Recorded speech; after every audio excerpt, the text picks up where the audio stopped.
Thank you very much for the introduction. It's a great pleasure for me to be here today, and I thank the organizers for giving me the opportunity to present some of our results here today. So I'm an experimentalist from Washington State University, and I work with the dilute gas Bose-Einstein condensates. And the graduate students who have worked with me in the lab are Amin Kamij and Maren Mosman right now, and previously Chris Semner and Jaja Cheng. And over the years, we have also had very fruitful collaborations with a whole bunch of mathematicians and theoreticians like Mark Hofer, who is here, and Panos and Ricardo. They worked with us on hydrodynamics experiments. Yongping Zheng and Thomas Bush and Shanmai Zheng, they worked a lot on with spin-orbit coupled systems. And all of them have made our work so much more meaningful. So thank you, and I hope we also continue collaborating in the future. And we acknowledge funding from NSF and NASA. So here's a brief outline of my talk. I will begin by giving you a brief introduction to Bose-Einstein condensates, just very briefly what they are and why they are so interesting in the context of hydrodynamics. Then I will tell you a technique that allows you to change the dispersion relation of a BEC, make it different from p squared over 2m that you would know for a classical particle. And I will tell you why this is interesting. After that, I will show you how we can actually measure what we did by using Bragg spectroscopy, and we are going to measure the excitation spectrum and of a spin-orbit coupled BEC. That's a BEC that has got the dispersion relation changed to something like a double well over here. And we will demonstrate mode softening, and I will tell you why this is of interest for us. And should there be any time left at the end, I will also point you to Bouquet-Bloch lattices, which is another technique for actually changing the dispersion of a BEC. Here we are going to look at time periodic Hamiltonians, but we are only going to be interested in the long-term dynamics, not in the micromotion that these Hamiltonians produce. And it's a new way of actually messing up the dispersion of a BEC and creating something interesting. Okay, so let me begin with the introduction to Bose-Einstein condensates that show up in this context every now and then here. So there are a number of systems in nature which we call super, which have got the name super in them. For example, there's superfluidity in helium-2, where people found in 1938 that this helium-2, this is helium-2, not helium-2, goes through tiny channels without any apparent viscosity. Then there's super in superconductivity. And if you like, you can think of superconductivity as something like superfluidity of charged particles, so where current can now flow without any apparent resistance. There's the superfluidity in dilute helium, in dilute gases, Bose-Einstein condensates, that I'm going to talk about, and the most clear-cut demonstration is probably the creation of vortices, quantized vortices in these systems. There's also superfluidity in the core of neutron stars. And all these systems, they're in very, very different regimes. For example, the core of a neutron star is incredibly hot, like 10 to the 9 Kelvin. The BECs that we are dealing with are incredibly cold, 10 to the minus 9 Kelvin, or maybe hundreds of nanokelvin or something. The gases that we are looking at are very dilute. They are 6 orders of magnitude more dilute than the ambient air that we breathe over here. Whereas liquid helium is a liquid, so fairly dense. So you can see all these systems, they are in very different regimes, but they have got one thing in common. They are governed by a macroscopic wave function, and that makes them very interesting things to deal with. If you wanted to, I could actually add another object to this list, and this would be the laser. It just doesn't have super in its name. Okay, so what are these ultra-cold gases that we are dealing with? So we call them quantum gases, and they're dilute atomic vapors near 0 Kelvin, so temperatures of nanokelvins. So normally when you think about an atom in chemistry, you think of it as a billiard ball that's just bouncing around somewhere. But then quantum mechanics tells you that when you start cooling down your system, particles start behaving like waves. There's a wave nature to a particle. So you should actually describe an atom not as a billiard ball, but by a little wave packet shown over here. And if you cool down further and further, the wavelength that describes these atoms gets longer and longer. It's proportional to 1 over the momentum, mass times velocity of the atom. So if you cool down, you make the velocity slow, so the wavelength of these particles gets larger and larger. And then at some point, there may be a case when the sample is dense enough and the wavelength is long enough so that the individual wave packets actually start overlapping a little bit. So they start feeling each other. And then interesting things can happen.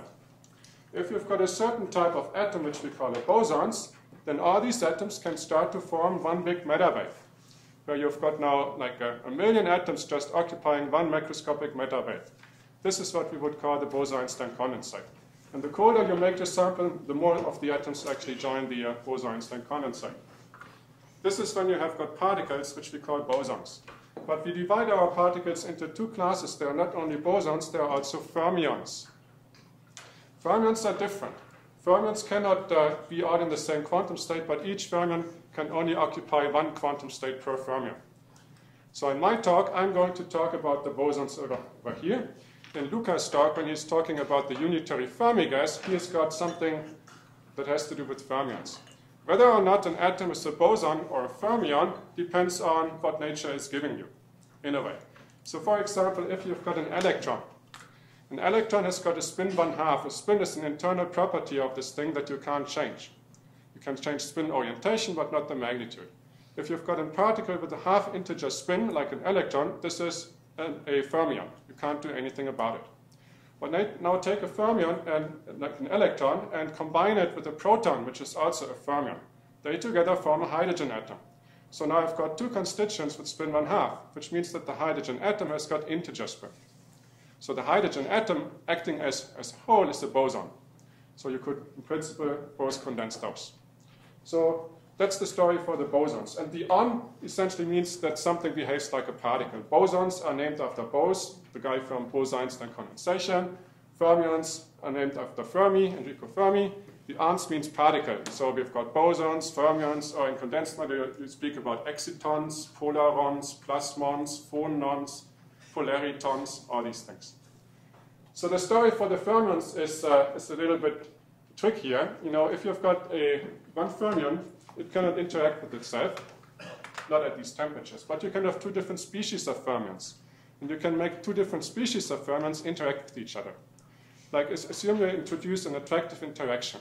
And assume the attractive interaction is very weak.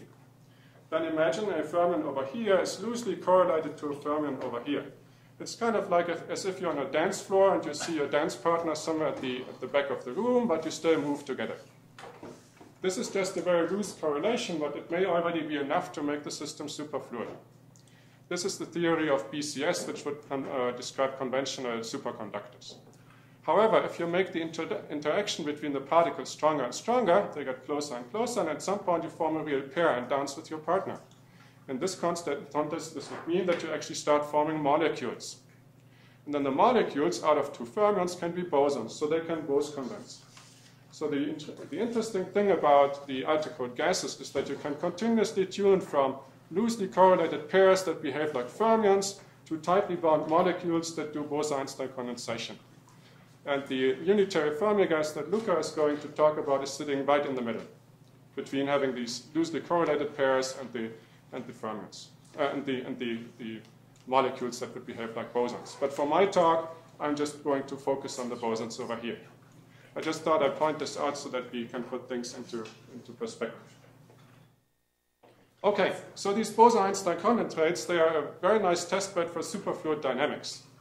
A lot of the inspiration for us came from liquid helium experiments, where people also studied hydrodynamics, superfluid hydrodynamics, and they observed things like vortices in there. But it turns out that these Bose-Einstein condensates have taken these studies to a new level. The main reason is that in the Bose-Einstein condensates, we've got a dilute gas, which is much more dilute than the superfluid helium. That means the length scales are much longer. The healing length is much longer, and all the features are much longer. So it's easier to actually image things in a superfluid Bose-Einstein condensate. And here are some examples. For example, this is a BEC that's rapidly rotating around, and you can see all these holes in there. Those are vortices. One can mess it up, and one can have like an irregular mess of vortices here, and one can study turbulence in those. Or one can study dispersive shock waves. This is a picture here, an experimental picture of a dispersive shock wave from Giller. These are things that Mark Hofer was helping a lot to analyze. One can study vortex dipoles over here, where one has a vortex and an anti-vortex. They travel through, and then at the end of the condensate, they split up, and then they move backwards and reunite over here. This is imaging from Brian Anderson's group in Arizona. We've got solitons, dark solitons, bright solitons that we already heard about. We can make dark bright solitons. This is an example from my group where we have got dark solitons in one condensate filled by bright components on the other one. They're actually sitting in here just for imaging. They have been pushed apart so I can show you what the two components are. Or modulation and instabilities. We heard a little bit about modulation and instabilities in Gino's talk yesterday. So this is actually a fully developed modulation and instability that's triggered by counterflow. So it's something that Mark Hofer did the theory on. But Bose-Einstein condensates nowadays also receive a lot of attention from very different viewpoints. For example, there's a very strong interest in the field to mimic condensed matter systems using ultra-cold gases. At first sight, these two seem to be very different. You know, here I've got a dilute gas, here I've got a complex matter. And in complex matter, I can have very complicated things going on, Majorana fermions, high TC superconductors, a lot of stuff.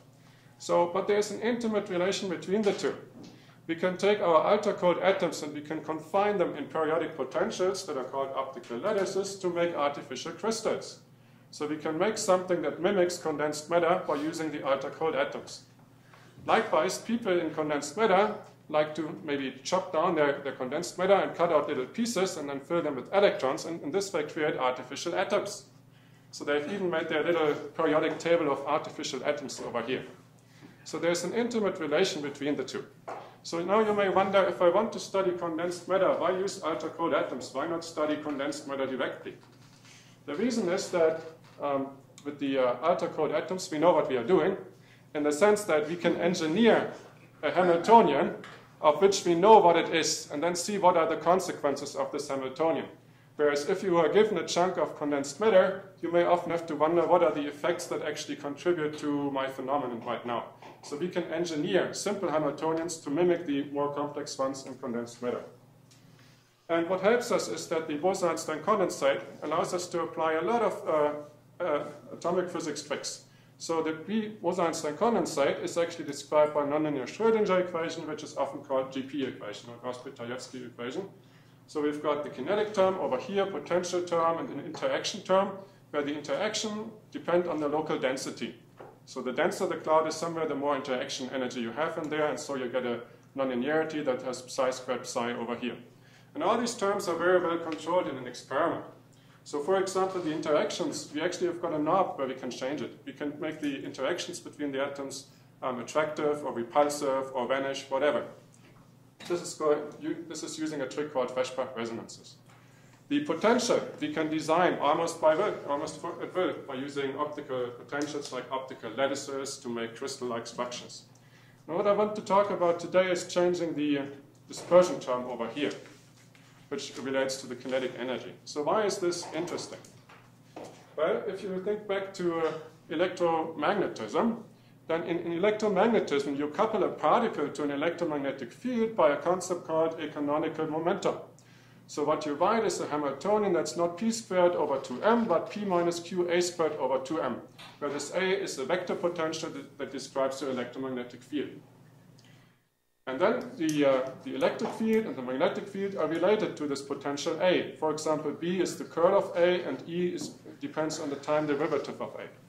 So if we can make a dispersion relation where the minimum is shifted away from 0 by a certain amount, A, then we can actually mimic the behavior of charged particles using the neutral atoms in the condensate.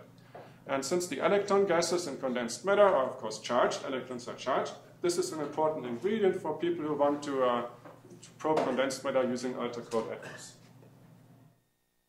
So now let me give you one example for a scheme how one can actually do this. And there are many different ideas how to do it, but I'll just focus on one here. Imagine you've got a Bose-Einstein condensate over here, and you shine two laser beams onto the BEC, one from here and one from here. Then there are processes called absorption and stimulated emission that take place. So for example, the rubidium atom can absorb a photon from this laser beam. Then the atom gets excited. Then this laser beam comes here and it stimulates the atom to emit a photon into this laser beam. And then the atom becomes de-excited again. So it's a coupled process of an absorption and a stimulated emission. During the absorption, you absorb a photon from this direction. Now, a photon has got a kick, h bar k, where h is Planck's constant, h bar is reduced Planck's constant, k is the wave vector, 2 pi over lambda. So if the atom absorbs a photon, it gets a kick in this direction. If the atom is stimulated to emit a photon into this beam, it gets a kick in this direction by momentum conservation. Right? The excited atom emits a photon, so it needs to get the recoil kick in the other direction. So if you undergo such a transition, you end up with a photon kick of 2h bar k in this direction. So absorb, and emit, and you get a kick in this direction. At the same time, you change the internal state of the atom. It's a hyperfine state. Just think of it some numbers that describe which state the atoms are in. Those are shown over here. So these two lasers, they take an atom from these numbers here, which are just magnetic numbers, spin orientations, excite and de-excite into this level over here. And now I call these two levels pseudospins. That's what we like to do. Whenever we've got two states, we just call them pseudospins. And so we have got a coupling between a spin and momentum, because when the atom undergoes the transition from here to here, its spin changes from spin down to spin up, and there was this photon kick that the atoms get. So intuitively, what does this do? We can draw two free particle parabolas, p squared over 2m, here and here, for the two spin states that we have. And we shift them along the axis over here by the momentum kick that the atom gets when it moves from one state to the other through the laser transition. If the laser frequency is very low, then this is kind of like the picture that we would draw. However, if we increase the intensity of the laser, then these two curves are getting coupled over here. So this is a situation where an atom is in one spin state is moving one way, gets a photon kick, and starts moving with the same velocity in the other direction.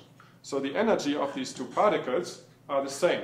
So along the energy axis here, these two particles have got the same energy, one moving towards the left, one moving towards the right. But now these two states are coupled.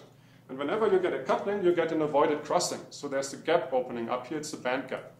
And the stronger you make your laser radiation, the bigger this gap becomes. So there's even a time when these two minima actually start merging over here into one big minimum.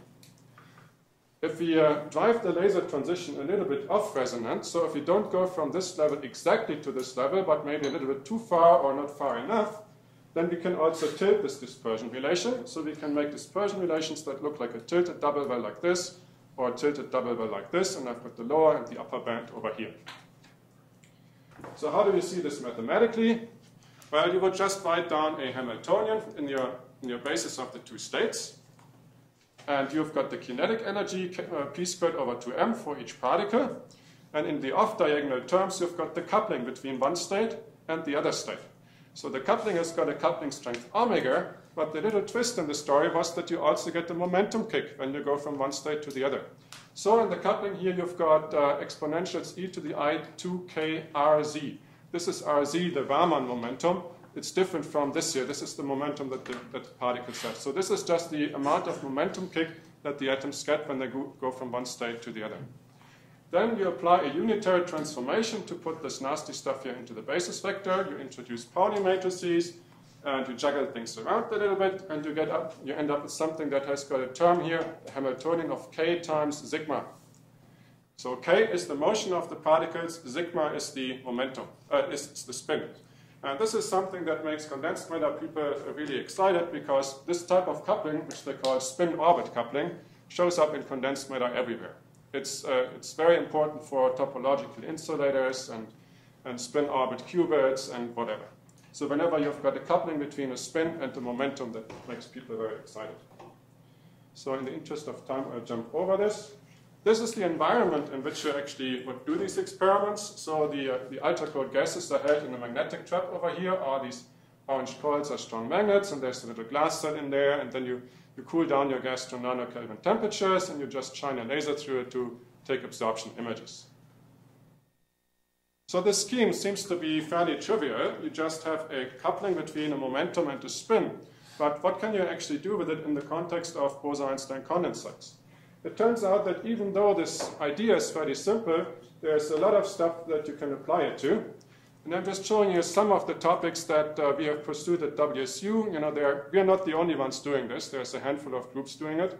And I'm just showing you some of these topics to give you an idea about what physicists would actually try to do or try to achieve, what they would be interested in. So this is not meant to be some name dropping here, but just to give you an idea of what would be typical experiments that one would do. So the first thing would be is that you load your BEC into these dispersion relations, and then you start jumping. You start quantum quenches. You suddenly deform your Hamiltonian, and you see how what's the dynamic, on which timescale does the system actually respond. And do you see any oscillation, any quantum beats in the system? What's the spin evolution?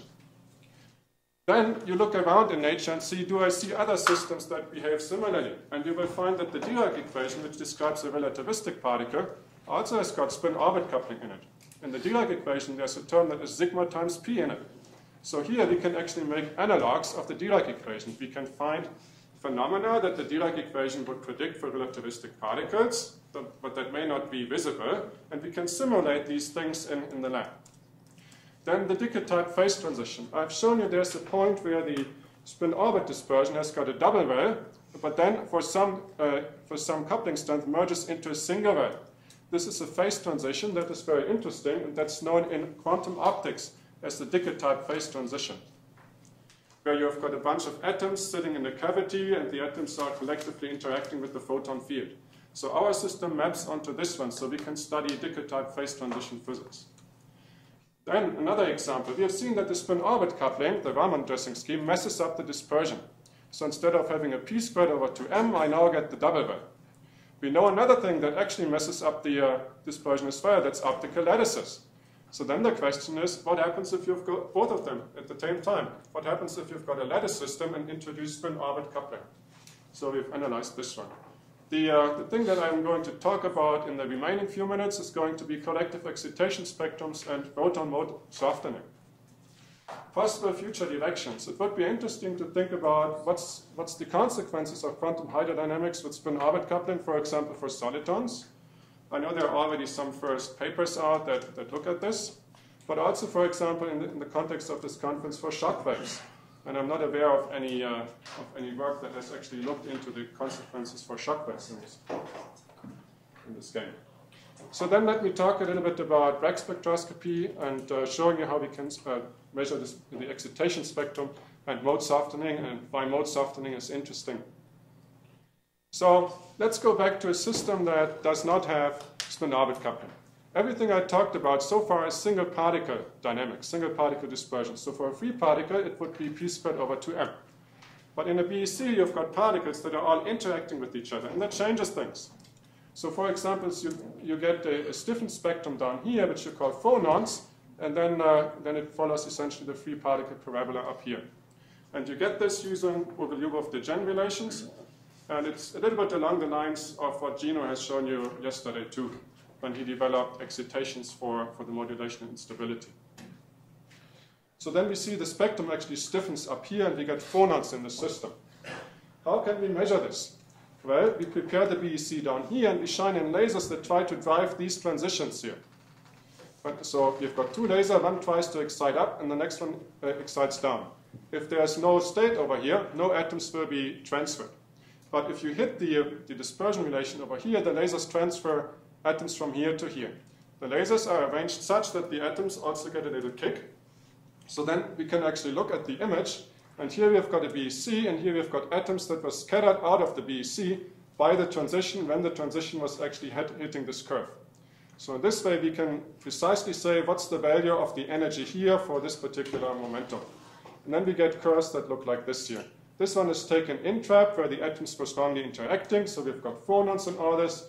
We can also do this experiment by releasing the atoms out of the trap, then the density goes down, and you essentially approximate a single particle dispersion, and then things look like this over here. Now let's look at the collective excitation spectrum that you would get if you have got a double well. So this solid line here is the single particle spectrum that we discussed before. Now we are looking at the excitations that the BEC would have when it's actually sitting over here. Again, you can do Ogilvy-de Gennes analysis, and you would find that your excitations here look pretty normal, just as in the case without spin-orbit coupling. But over here, you get again a linear part, and then you get this and this. And this reminds you of liquid helium. In liquid helium, people would call these excitations maxons and these excitations photons down here. So it's very interesting that you get a minimum in the dispersion. Again, we can do Bragg spectroscopy, so we can drive transitions from here to here, here to here, and here to here, and we can map out all these different peaks. So whenever I change the frequency of this system here, and whenever I hit the line, I get the peak over here. So one interesting aspect is mode softening. This is something that this was really interesting for us.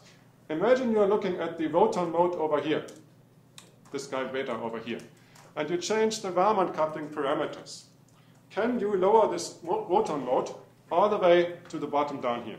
It's clear that you can do this for the single particle spectrum, because this was just an unbiased double well. We can do this. But what about the excitation spectrum?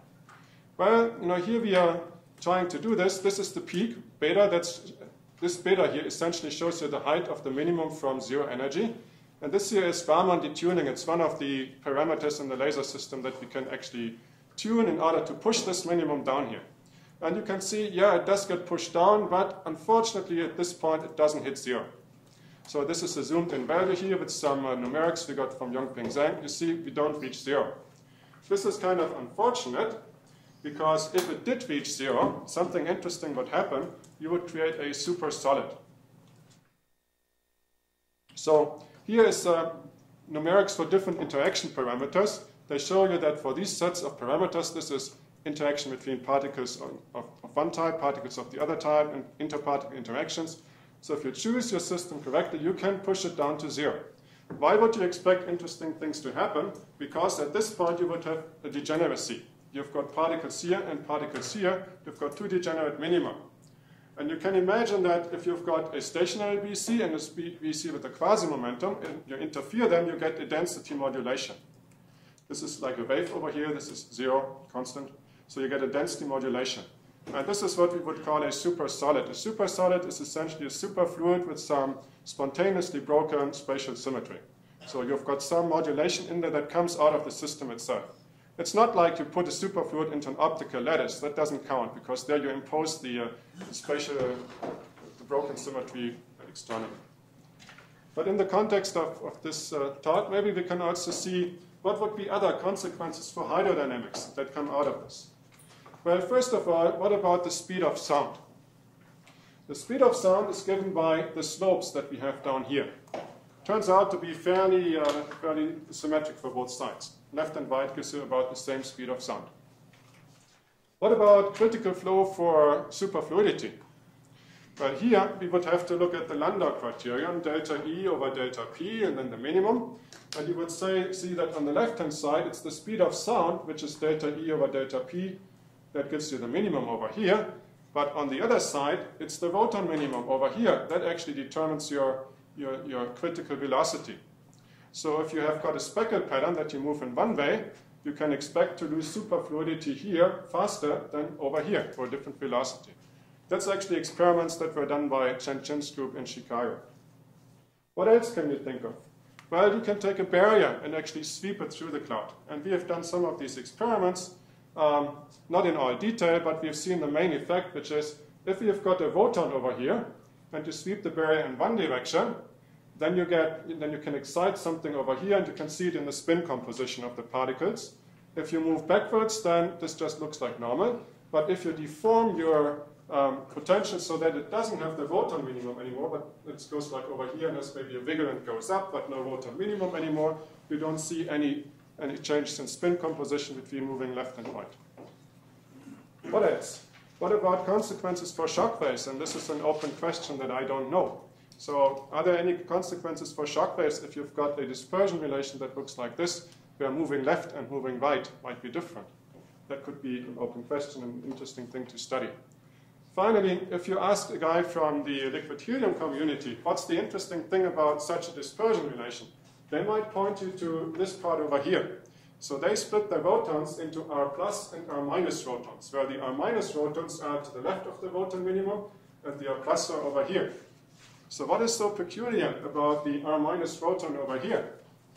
Well, there's been an interesting paper out, it's published in Science over here. So on this left slope over here, you've got a positive momentum or quasi-momentum, but the group velocity is negative. So the group velocity would tell you how a particle moves in a medium, but the momentum is something that determines when you do scattering. So imagine, and I give this example in this paper here, imagine you've got a tennis ball and a racket, and the tennis ball is an R- tennis ball. So the tennis ball would fly with the velocity towards the left. But since it's an R- object, its momentum points towards the right. So when the tennis ball is then hit by the racket, it would still reverse its velocity, but because the momentum of the tennis ball points towards the right, it actually accelerates the racket, and the velocity of the tennis ball gets slowed down. And people have seen something like this by making a source of photons in liquid helium and shooting it at an interface. They call it scattering from the interface. And then they see helium atoms moving actually backwards. And this is what they call the R- peak over here. If the helium atoms just move forwards, then they come from an R+. So with this, I'm essentially done. I'll jump over the Floquet-Bloch lattices. This is just a way of using time periodic Hamiltonians to look at time average dynamics and exploit those to actually make interesting dispersion relations shown over here. Just to remind you that if you develop new ideas for cold atoms, you can also look at time periodic stuff. And probably we are going to see a whole more of this in the future. Okay, thank you very much.